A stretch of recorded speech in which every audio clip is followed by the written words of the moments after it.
कैसे हैं आप लोग? बढ़िया। आप सभी का स्वागत है आपके अपने डिजिटल परिवार रैंक टू हायर चैनल पर।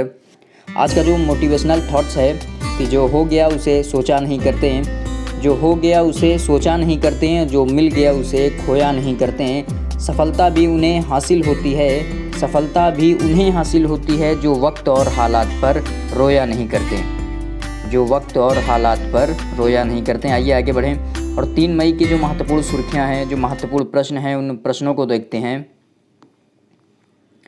प्रधानमंत्री नरेंद्र मोदी ने कनाडा में सरदार वल्लभ भाई पटेल की प्रतिमा का अनावरण करते हुए कहा कि पूरी मानवता का कल्याण भारत की प्रगति से जुड़ा है। आयुष मंत्रालय ने अंतर्राष्ट्रीय योग दिवस के 50 दिन पहले असम में योग महोत्सव का आयोजन किया। 50 दिन पहले 21 जून को अंतर्राष्ट्रीय योग दिवस मनाया जाता है। उससे पहले आयुष मंत्रालय के द्वारा असम में क्या किया गया है? योग उत्सव का आयोजन किया गया है। अगला, राष्ट्रीय भारतीय सिनेमा संग्रहालय का 4 मई तक रे फिल्म महोत्सव का आयोजन। ऐतिहासिक भारत और संयुक्त अरब अमीरात व्यापक आर्थिक भागीदारी समझौता आज से लागू। इससे बाजार तक पहुंच बढ़ेगी और लागत में कमी भी आएगी। दूरदर्शन से प्रसारित होने वाले साप्ताहिक कार्यक्रम बेस्ट फ्रेंड फॉरएवर को 2021 के ENBA अवार्ड के लिए चुना गया है। इम्पॉर्टेंट है, याद रखिएगा कि जो दूरदर्शन से साप्ताहिक जो कार्यक्रम है बेस्ट फ्रेंड फॉरएवर को 2021 के लिए ENBA अवार्ड के लिए चुना गया है। खेलो इंडिया विश्वविद्यालय खेल कूद प्रतियोगिता में सरताज सिंह तिवाना ने 50 मीटर राइफल 3 पोजीशन के फाइनल में स्वर्ण पदक जीता। कर्नाटक में इंटरनेशनल सेमीकंडक्टर कंसोर्टियम चिप विनिर्माण संयंत्र के लिए 22,900 करोड़ रुपए का निवेश करेगा। कौन? International semiconductor consortium. बिहार के पूर्णिया जिले में मोटे अनाज से संचालित देश के पहले एथेनॉल संयंत्र का उद्घाटन किया गया। कहाँ? बिहार में। मोस्ट इम्पॉर्टेंट है, याद रखिएगा इसको। इस वर्ष अप्रैल में सकल GST जो संग्रह है वो रिकॉर्ड 1,68,000 करोड़ रुपए रहा। आइए एक एक करके प्रश्न को देखते हैं। प्रधानमंत्री नरेंद्र मोदी ने कनाडा में सरदार वल्लभ भाई पटेल की प्रतिमा का अनावरण करते हुए कहा कि पूरी मानवता का कल्याण भारत की प्रगति से जुड़ा हुआ है। आइए देखें इसको। प्रधानमंत्री नरेंद्र मोदी ने 1 मई को कनाडा के ओंटारियो में सरदार वल्लभ भाई पटेल की प्रतिमा के अनावरण अवसर पर सनातन मंदिर सांस्कृतिक केंद्र को ऑनलाइन संबोधित किया। उन्होंने कहा कि सरदार वल्लभ भाई पटेल की प्रतिमा न केवल सांस्कृतिक मूल्यों को सुदृढ़ करेगी बल्कि दोनों देशों के संबंधों का प्रतीक भी बनेगी। आपसे पूछा जा सकता है कि प्रधानमंत्री नरेंद्र मोदी ने किस देश में सरदार वल्लभ भाई पटेल की प्रतिमा का अनावरण किया? या आपसे पूछा जा सकता है कि प्रधानमंत्री के द्वारा कनाडा में किसकी प्रतिमा का अनावरण किया गया है? इसलिए इम्पॉर्टेंट है। प्रधानमंत्री ने कहा कि भारत कभी भी दूसरों को हानि पहुंचाकर अपने उत्थान के सपने नहीं देखता।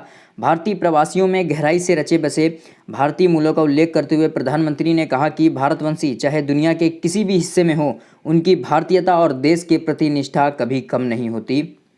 उन्होंने कहा कि भारतीय जिस देश में रहते हैं वहाँ के विकास के लिए भी पूरी लगन और निष्ठा से कार्य करते हैं। श्री मोदी जी ने कहा कि भारत न केवल एक राष्ट्र है बल्कि एक विचार और संस्कृति भी है। वह हमेशा वसुधैव कुटुंबकम की बात करता है। मतलब यह पृथ्वी क्या है? एक परिवार है। वसुधैव का मतलब होता है पृथ्वी क्या है? एक परिवार है। विश्व को एक परिवार के रूप में मानता है। प्रधानमंत्री मोदी जी ने कहा कि कनाडा या किसी अन्य देश में स्थित सनातन मंदिर उस देश के मूल्यों को भी समृद्ध करते हैं। उन्होंने विश्वास व्यक्त किया कि भारत की स्वतंत्रता का अमृत महोत्सव समारोह कनाडा के लोगों को भारत को निकटता से समझने का अवसर देगा। मोदी जी ने कहा कि भारत के अमृत संकल्पों का प्रसार पूरे विश्व में हो रहा है। आइए आगे बढ़ें। आयुष मंत्रालय ने अंतर्राष्ट्रीय योग दिवस के 50 दिन पहले असम में योग उत्सव का आयोजन किया। पूछा जा सकता है कि असम में योग उत्सव का आयोजन किस मंत्रालय के द्वारा किया गया है? आयुष मंत्रालय के द्वारा किया गया है। केंद्रीय आयुष मंत्री सर्बानंद सोनोवाल ने आज़ादी के 75 वर्ष पूरे होने पर एक सुदृढ़ राष्ट्र के निर्माण पर बल दिया। आयुष मंत्रालय ने 2 मई को सुबह असम के शिवसागर जिले के शिवाडोल परिसर में और इसके आसपास योग उत्सव का आयोजन किया है। अंतर्राष्ट्रीय योग दिवस में अब केवल 50 दिन शेष रह गए हैं। आयोजन को संबोधित करते हुए सर्बानंद सोनोवाल जी ने कहा है कि उनका मंत्रालय इस कार्यक्रम के माध्यम से ऐतिहासिक स्मारक को व्यापक पहचान दे रहा है। पूरे राज्य में इस आयोजन में लगभग 5,000 लोगों ने भाग लिया है। 500 लोग शिवाडोल परिसर में और शेष लोगों ने अन्य प्राचीन स्मारक परिसर में योगाभ्यास किया। असम के मुख्यमंत्री डॉक्टर हेमंत बिस्वा शर्मा, इम्पॉर्टेंट है कि असम के सीएम कौन है, मुख्यमंत्री कौन है, हेमंत बिस्वा शर्मा। केंद्रीय आयुष मंत्री मुंजपारा महेंद्र भाई कालूबाई, असम के स्वास्थ्य मंत्री और अनेक विधायक इस अवसर पर उपस्थित रहे। अगला है कि राष्ट्रीय भारतीय सिनेमा संग्रहालय का 4 मई तक रे फिल्म महोत्सव का आयोजन किया गया। सुविख्यात फिल्म निर्माता सत्यजीत रे की आज 2 मई को 101वीं जयंती है। उनका जन्म 2 मई 1921 को हुआ था। श्री सत्यजीत रे को दुनिया के सर्वश्रेष्ठ फिल्म निर्माताओं में से एक माना जाता है। उन्होंने पाथेर, पंचाली, चारुलता और देवी जैसी उत्कृष्ट फिल्मों का निर्माण किया। सत्यजीत रे का निधन 23 अप्रैल 1992 को 70 वर्ष की आयु में हुआ था। सूचना और प्रसारण मंत्रालय दिग्गज फिल्म निर्माता सत्यजीत रे की जन्म शताब्दी पूरे होने पर श्रद्धांजलि स्वरूप विभिन्न कार्यक्रमों का शुभारंभ कर रहा है। मुंबई का राष्ट्रीय भारतीय सिनेमा संग्रहालय कहाँ है, पूछा जा सकता है कि भारतीय सिनेमा संग्रहालय कहाँ पर स्थित है। मुंबई में आज से 4 मई तक 2 मई से 4 मई तक रे फिल्म महोत्सव का आयोजन कर रहा है। यह महोत्सव राष्ट्रीय फिल्म विकास निगम, फिल्म प्रभाग, राष्ट्रीय भारतीय फिल्म अभिलेखागार और दूरदर्शन तथा पश्चिम बंगाल के सहयोग से आयोजित किया जा रहा है।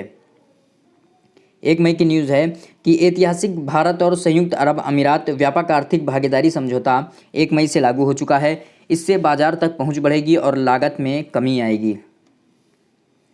जो आपका CEP है, CEPA जो एग्रीमेंट क्या है, कौन सा है, कॉम्प्रिहेंसिव इकोनॉमिक पार्टनरशिप जो एग्रीमेंट है वो भारत और UAE के मध्य स्टार्ट हो चुका है, लागू हो चुका है। ऐतिहासिक भारत संयुक्त अरब अमीरात व्यापक आर्थिक भागीदारी जो समझौता है CEPA आज से 1 मई से लागू हो चुका है। इस समझौते पर दोनों देशों ने इस वर्ष फरवरी में हस्ताक्षर किए थे। वाणिज्य विभाग के सचिव BR सुब्रमण्यम ने इस समझौते के अंतर्गत आज 2 मई को नई दिल्ली में भारत से आभूषण सहित विभिन्न वस्तुओं की पहली खेप संयुक्त अरब अमीरात रवाना की। इससे आज दुबई पहुंचने की संभावना है। समझौते के तहत इस खेप पर सीमा शुल्क शून्य होगा। संयुक्त अरब अमीरात को भारत से निर्यात की जाने वाली वस्तुओं में रत्न आभूषण क्षेत्र का योगदान काफ़ी अधिक है। इस समझौते से अगले 5 वर्षों में दोनों देशों के बीच वस्तुओं का व्यापार बढ़कर 100 अरब डॉलर से अधिक और सेवाओं का 15 अरब होने की संभावना है भारत और UAE के मध्य। 1 मई की न्यूज़ है कि दूरदर्शन से प्रसारित होने वाला साप्ताहिक कार्यक्रम बेस्ट फ्रेंड फॉरएवर को 2021 के ENBA अवार्ड के लिए चुना गया है। दूरदर्शन से प्रसारित होने वाले साप्ताहिक कार्यक्रम बेस्ट फ्रेंड फॉरएवर को 2021 के ENBA अवार्ड के लिए चुना गया है। दूरदर्शन के राष्ट्रीय चैनल पर दिखाए जाने वाले आधे घंटे की साप्ताहिक फोन इन लाइव शो में 2 विशेषज्ञ पालतू जानवरों की देखभाल के बारे में दर्शकों को सलाह देते हैं। अगला, खेलो इंडिया विश्वविद्यालय खेलकूद प्रतियोगिता में सरताज सिंह टिवाना ने 50 मीटर राइफल 3 पोजीशन के फाइनल में स्वर्ण पदक जीता, गोल्ड मेडल जीता है। खेलो इंडिया यूनिवर्सिटी गेम बेंगलुरु में खेलो इंडिया विश्वविद्यालय खेलकूद प्रतियोगिता में लवली प्रोफेशनल यूनिवर्सिटी LPU के 20 वर्षीय जो स्टूडेंट हैं सरताज सिंह ने 50 मीटर राइफल 3 पोजीशन प्रतियोगिता के फाइनल में ओलंपिक खिलाड़ी ऐश्वर्या प्रताप सिंह तोमर को हराकर स्वर्ण पदक जीता। ऐश्वर्या ने टोक्यो ओलंपिक में भारत का प्रतिनिधित्व किया था। वे गुरु नानक देव विश्वविद्यालय का प्रतिनिधित्व करते हैं। कल खेली गई कुछ प्रतियोगिताओं के परिणाम आज घोषित किए गए हैं। पुरुषों की 10 मीटर पिस्टल फाइनल में CCS मेरठ के वरुण तोमर ने गोल्ड, पंजाबी विश्वविद्यालय के सुरिंदर सिंह ने रजत और महर्षि दयानंद विश्वविद्यालय के अनमोल जैन ने कांस्य पदक जीता। निशानेबाजी में टीम स्पर्धाओं में दिल्ली विश्वविद्यालय ने स्वर्ण, पंजाबी विश्वविद्यालय ने रजत और चौधरी चरण सिंह विश्वविद्यालय ने 50 मीटर राइफल स्पर्धा में कांस्य पदक जीता है। अगला 1 मई की जो न्यूज़ है, कर्नाटक में international semiconductor consortium, important news है कि कर्नाटक में किस कंपनी के द्वारा चिप विनिर्माण क्षेत्र में निवेश किया जा रहा है। जो इंटरनेशनल सेमीकंडक्टर कंसोर्टियम है, चिप विनिर्माण संयंत्र के लिए 22,900 करोड़ रुपए का निवेश करेगा।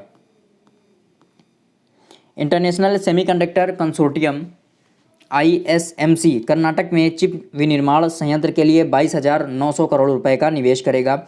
यह भारत का पहला सेमीकंडक्टर विनिर्माण संयंत्र होगा। कहाँ पर? कर्नाटक में, जिससे 1,500 से अधिक प्रत्यक्ष और 10,000 से अधिक अप्रत्यक्ष रोजगार सृजित होंगे। राज्य सरकार के साथ बेंगलुरु में आज इस आशय से एक समझौता ज्ञापन पर हस्ताक्षर हुआ है। ISMC ने इस संयंत्र के लिए मैसूर के कंचनहल्ली औद्योगिक क्षेत्र में 150 एकड़ भूमि का अनुरोध किया है। यह संयंत्र केंद्र सरकार के भारतीय सेमीकंडक्टर अभियान के अंतर्गत स्थापित किया जाएगा। ISMC अबू धाबी की कंपनी नेक्स्ट ऑर्बिट वेंचर्स और इजराइल की टावर सेमीकंडक्टर का संयुक्त उद्यम है। ये मोस्ट इंपॉर्टेंट हो गया कि ISMC जो है वो अबू धाबी की कंपनी नेक्स्ट ऑर्बिट वेंचर्स और इजराइल की टावर सेमीकंडक्टर का संयुक्त क्या है? उद्यम है। भारत का सेमीकंडक्टर बाजार 2026 तक 63 अरब डॉलर तक पहुंचने का अनुमान है। 2020 में यह 15 अरब डॉलर का था। अगला, बिहार के पूर्णिया जिले में मोटे अनाज से संचालित देश के पहले एथेनॉल संयंत्र का उद्घाटन किया गया। कहाँ पर? देश का पहला जो एथेनॉल संयंत्र है उसका उद्घाटन किया गया बिहार के पूर्णिया में। 1 मई की मोस्ट इंपॉर्टेंट न्यूज़ है। बिहार के पूर्णिया जिले में 1 मई को मोटे अनाज से संचालित देश के पहले एथेनॉल संयंत्र का उद्घाटन किया गया। इस अवसर पर मुख्यमंत्री नीतीश कुमार ने कहा कि एथेनॉल के उत्पादन में राज्य में पेट्रोल की लागत कम होगी और रोजगार के नए अवसर सृजित होंगे। बिहार में पूर्णिया जिले में एक निजी निवेशक ने 105 करोड़ रुपए की लागत से यह संयंत्र स्थापित किया। यह बिहार सरकार की एथेनॉल उत्पादन और संवर्धन नीति 2021 को केंद्र सरकार द्वारा मंजूरी दिए जाने के बाद स्थापित पहला संयंत्र है। नवीनतम प्रौद्योगिकी वाले इस संयंत्र से कोई अपशिष्ट नहीं निकलता। इस संयंत्र में किसानों से प्रतिदिन चावल की 130 टन भूसी और 150 टन चावल अथवा मकई की खरीद की जाएगी, जिससे क्या होगा कि एथेनॉल का निर्माण किया जाएगा। अगला, कि इस वर्ष अप्रैल में सकल GST जो है वो संग्रह रिकॉर्ड 1,68,000 करोड़ रुपए रहा। GST goods and service tax April 2022 में वस्तु और सेवा कर GST राजस्व संग्रह लगभग 1,68,000 करोड़ रुपए के उच्चतम स्तर तक पहुंच गया। अप्रैल में कुल राजस्व संग्रह 1,67,540 करोड़ रुपए था। अप्रैल का GST संग्रह मार्च 2022 से 25,000 करोड़ रुपए अधिक है। वित्त मंत्रालय ने कहा कि अप्रैल 2022 के लिए राजस्व पिछले साल के इसी महीने में GST राजस्व से 20% अधिक है। मंत्रालय ने कहा कि ये पहली बार GST संग्रह 1,50,000 करोड़ रुपए का आंकड़ा पार कर गया है। ये थे आज के महत्वपूर्ण प्रश्न जिनकी हमने चर्चाएं की। कैसी लगी आपको वीडियो को लाइक शेयर कमेंट कीजिएगा, चैनल को सब्सक्राइब कीजिएगा। आज यहीं तक, थैंक यू।